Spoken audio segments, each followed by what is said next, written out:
मुझे पत्नी नहीं दहेज चाहिए। दहेज की शिकार हुई एक लड़की की आप बीती सच्ची कहानी।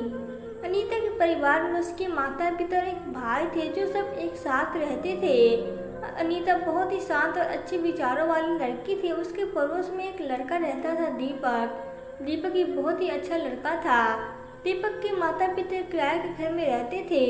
अनीता को दीपक पसंद था और मन ही मन प्यार भी करती थी। अनीता के माता पिता से भी उसके रिश्ते अच्छे थे और दोनों परिवारों में आना जाना लगा रहता था। दीपक के माता पिता भी अनीता को पसंद करते थे। एक दिन अनीता के पिता को पता चला कि दोनों एक दूसरे से प्यार करते हैं, तो उन्होंने सबकी सहमति से शादी पक्की कर दी। मन ही मन अनीता बहुत खुश थी। उसे उसका प्यार से मिल रहा था। अनीता की खुशी खुशी शादी हो गई। अनीता और दीपक बहुत खुश थे। दोनों ने अपनी नई जिंदगी की शुरुआत बहुत अच्छे से किया। फिर दीपक को दूसरे शहर में नौकरी हो गई और सारे परिवार के साथ दीपक दिल्ली रहने चला गया। सब कुछ ठीक चल रहा था। ये क्या, अनीता जिस दीपक से प्यार करती थी, अब वो दीपक एकदम से बदल गया था। एक दिन दीपक अनीता के घर पहुंच जाता है और अनीता को वहां छोड़कर चला जाता है। कुछ दिन बीत जाते हैं लेकिन दीपक अनीता को लेने नहीं जाता है। दीपक ने अनीता के माँ बाप से कुछ रुपए की मांग की। अनीता के पिता को लगा कि शायद उनके दामाद को पैसों की जरूरत होगी, इसलिए उसके पिता ने जैसे तैसे बड़ी मुश्किल से 3 लाख रुपए का इंतजाम किया। फिर दीपक अनीता को साथ ले गया, लेकिन धीरे धीरे हालात बिगड़ने लगा।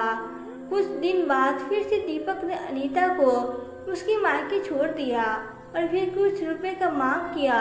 अब अनीता के पिता को लगा कि अनीता की जिंदगी का सवाल है, तो उन्होंने फिर से कर्ज लेकर कहीं से पैसे इकट्ठे किए और दीपक को दे दिए।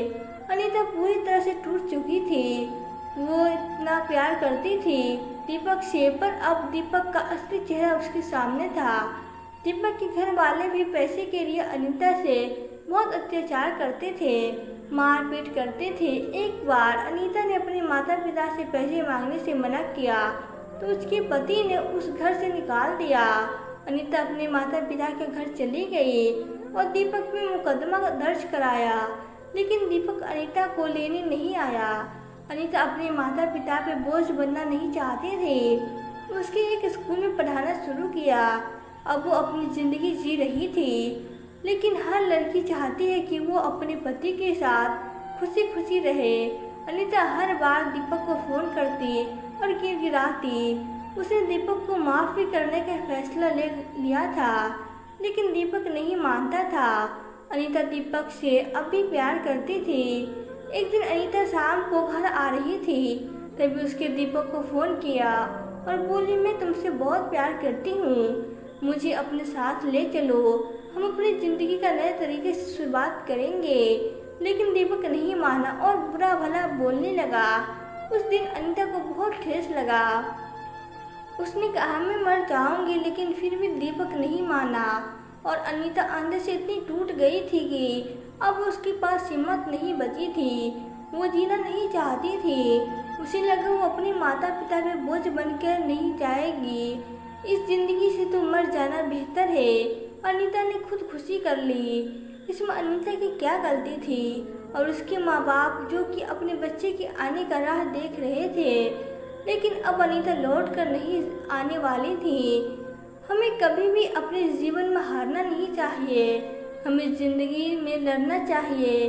कहते हैं ना, ज़िंदगी तो लड़के ही जी जाती है, जो हार गया वो मर गया। अगर दीपक उस मान जाता तो अनीता आज बच जाती। हमारे देश में आज दहेज के लिए पता नहीं कितनी ऐसी अनीता मर रही है। हमें ऐसा नहीं करना चाहिए। आज आप किसी के साथ ऐसा करेंगे तो कल आपके साथ भी ऐसा होगा। हमें दहेज का विरोध करना चाहिए। ना जाने दुनिया में कितनी लड़कियां दहेज का शिकार हो जाती है। इससे उस मासूम लड़की की क्या गलती थी? बस इतनी कि वो एक लड़की है। हमें अपने समाज में ऐसी धारणाओं का विरोध करना चाहिए। तो दोस्तों, आपको कहानी कैसी लगी हमें कमेंट बॉक्स में ज़रूर बताएं।